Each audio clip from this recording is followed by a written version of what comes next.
헬스조선 상례 서비스 3일의 약속. 네, 여러분 안녕하십니까. 오늘은 방송을 시작하기에 앞서서 조선일보 신문 말씀을 드리겠습니다. 지금 보여드리는 이 신문이 오늘 아침자에 발간된 신문인데요. 추 공격에 윤 턱도 없는 중상보략, 이 기사가 오늘은 일면 톱입니다.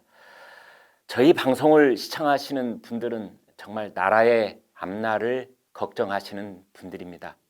지금의 대한민국 그리고 미래의 대한민국을 걱정하시는 분들입니다. 그러시다면 조선일보를 응원해 주시면 그 걱정을 저희와 함께 하실 수 있습니다. 조선일보를 구독해 주십시오. 지금 바로 1577-8585 이 번호로 전화를 하시면 친절하게 구독 안내를 해드립니다. 새벽 6시부터 저녁 8시까지 1577-8585입니다. 저희 방송을 통해 구독을 신청하시면 트롯맷 열전 사진첩 안에 여러 가지 풍부한 사진들이 많이 실려 있습니다. 기사도 중간에 게재되어 있습니다만 대부분이 다 사진이라고 보시면 됩니다. 이 사진첩을 드리도록 하겠습니다.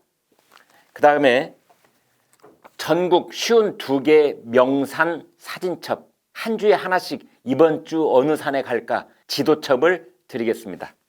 그리고 어린이 글쓰기 노트, 이렇게 세 가지 사은품을 드립니다.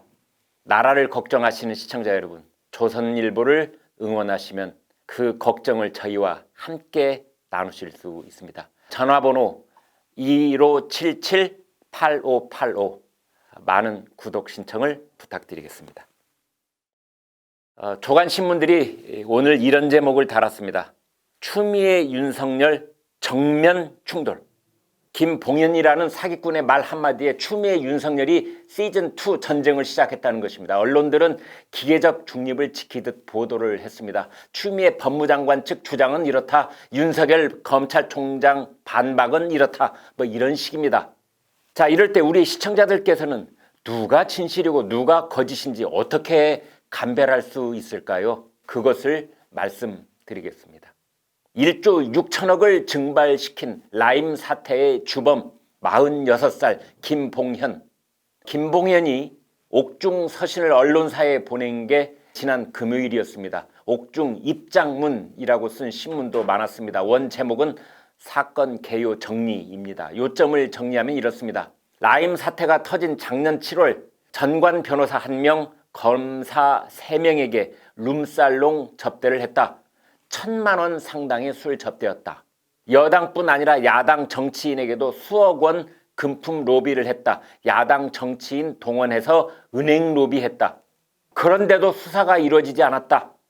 짜맞추기식 수사를 직접 경험해서 검찰 개혁이 분명히 이루어져야 한다고 생각했다. 이런 내용입니다. 다시 말해서 1,000만 원짜리 검사 룸살롱 접대, 수억 원 야당 정치인 로비, 윤석열이 수사를 막았다, 검찰 개혁이 필요하다 등등입니다. 이 옥중 서신은 핵심 포인트가 윤석열 찍어내기에 적합하도록 되어 있습니다.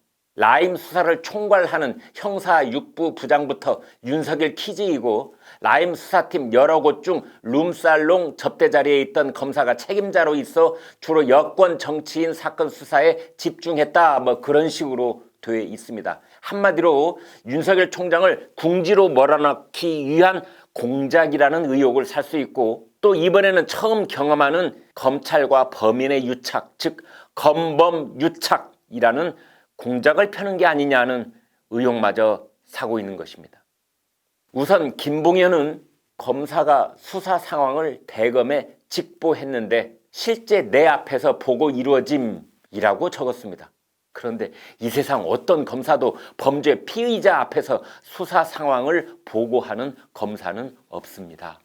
또 이른바 1,000만 원짜리 술자리에 대해서도 당사자 변호사는 이렇게 반박했습니다. 참석자는 나와 김봉현, 검사 출신 변호사, 비법조인 등 총 4명이었다. 현직 검사는 없었다.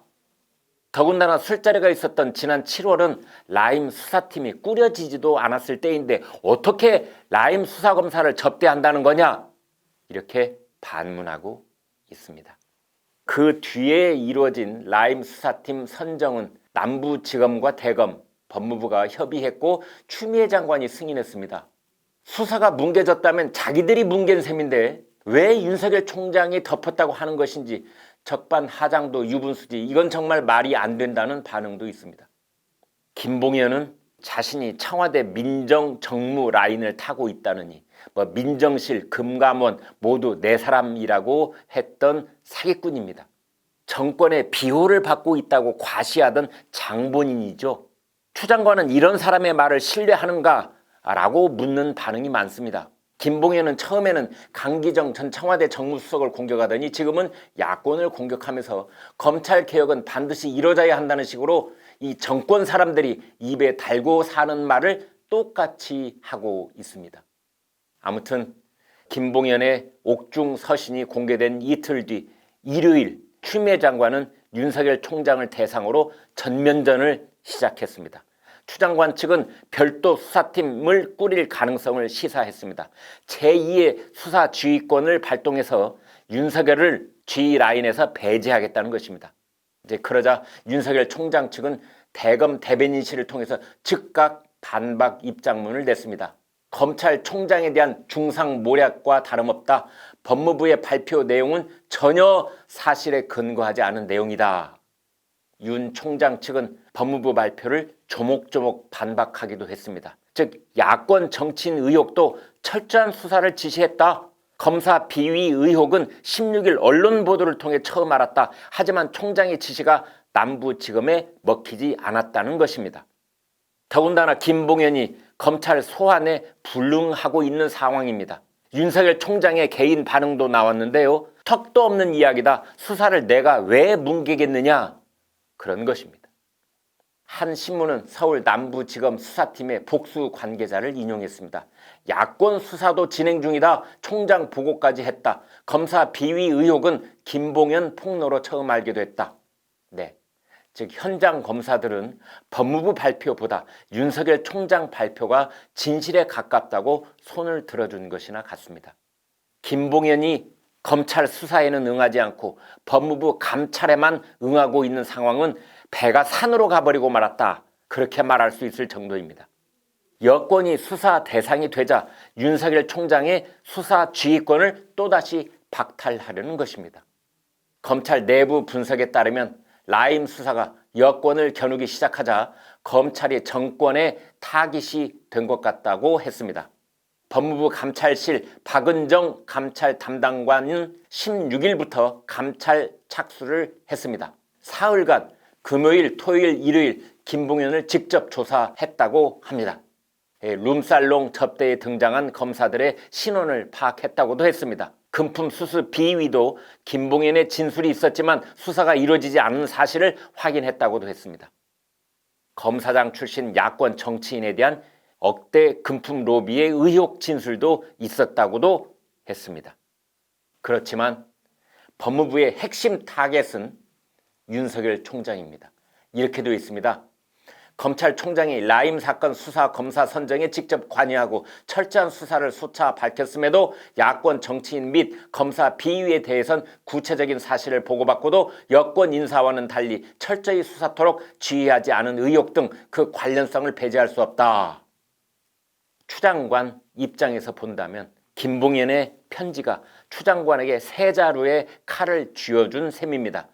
윤석열 잡기, 야권 잡기, 검찰 군기 잡기, 이 세 가지 가히 일석삼조라고 할 수 있습니다. 그러나 법무부의 직접 감찰은 검찰의 정치적 중립을 침해한다는 비난 여론도 높습니다. 대규모 금융 사기범의 말 한마디로 검사들에 대한 직접 감찰에 돌입했다는 것, 그리고 무슨 비위가 증거에 의해 확인된 것처럼 언론에 모두 공개를 한 것, 이것은 법무부가 사기꾼의 말 한마디에 휘둘리고 있는 것은 아닌지 스스로 부끄러운 줄 알아야 한다는 것입니다. 추 장관은 라임 수사 검사 증언 요청에도 신속하게 승인해주지 않았고 게다가 남부지검에 있던 증권범죄 합동수사단을 해체해놓고 이제 와서 수사가 미진하다니 스스로 앞뒤가 틀린 말을 하고 있다는 것에 부끄러움을 느껴야 한다는 것입니다. 김봉현이 강기정에게 5천만 원을 전달했다고 했을 때는 그를 사기꾼이라고 했던 인사들이 이제 그 같은 입으로 김봉현을 거의 진실을 말하는 파수꾼, 검찰개혁 필요성의 산 증인으로 대접하고 있는 분위기입니다. 그렇다면 서두에 말씀드린 대로 추미애 장관과 윤석열 총장 누가 진실을 말하고 있고 누가 거짓에 휘둘리고 있을까요? 일부 언론에서는 기계적 중립을 지키느라 양쪽 의견을 5대5로 소개하고 있는데 이것의 진위를 정확하게 감별하는 방법은 없을까요? 리트머스 시험지는 없을까요? 있습니다. 감별 방법이 있습니다. 간단한 질문을 던져보면 됩니다. 지금 누가 살아있는 권력에 대항하고 있느냐? 바로 이 질문입니다. 살아있는 권력에 대항하고 있는 쪽이 진실을 말하는 충신이요. 그 반대쪽이 역사의 간신배가 될 가능성이 높습니다. 이 사건을 수사했던 송삼현 전 서울 남부지검장은 이렇게 증언했습니다. 야당 정치인 비위 의혹은 윤 총장 보고까지 이루어진 사안이다. 이를 윤 총장이 못하게 하거나 수사를 막은 적이 한 번도 없었다. 윤 총장은 야권 정치인에 대한 비위든 뭐든 어떤 보고 때마다 철저히 수사하라고 당부했다. 네. 여러분 생각은 어떠십니까? 누가 간신이고 누가 충신입니까?